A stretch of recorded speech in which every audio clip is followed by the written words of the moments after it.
Hi hello అందరికీ welcome back to our Vasundhara వంటిల్లు.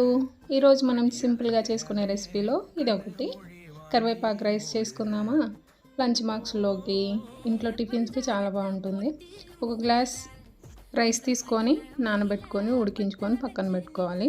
కరివేపాకు రైస్లోకి కావాల్సిన ఐటమ్స్ చూపించాను. ఒక బాండి తీసుకొని అందులో ఆయిల్ పోసుకొని జీడిపప్పు వేయించుకొని పక్కన ఉంచుకోవాలి. అదే ఆయిల్లో జీలకర్ర ఆవాలు వేసుకొని మంచిగా ఇలా చిట్లిన తర్వాత పల్లీలు యాడ్ చేసుకోవాలి. పల్లీలు కూడా వేగిన తర్వాత పచ్చిమిర్చి యాడ్ చేసుకుందాం. యాడ్ చేసుకొని పచ్చిమిర్చి అనేది పచ్చివాసన పోయి వేగిన తర్వాత మనం ముందుగా కరివేపాకుని పేస్ట్ చేసి పెట్టుకోవాలండి. అది ఇక్కడ యాడ్ చేసుకొని వేయించుకోవాలి. కరివేపాకు పచ్చివాసన అనేది పోవాలండి. పోయిన తర్వాత మనము కొంచెం పసుపు, కొంచెం సాల్ట్ రెండు వేసుకొని వేయించుకోవాలి.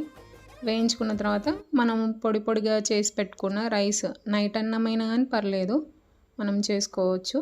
ఇలా నేను ఇక్కడ హాఫ్ లెమన్ పిండుతున్నాను.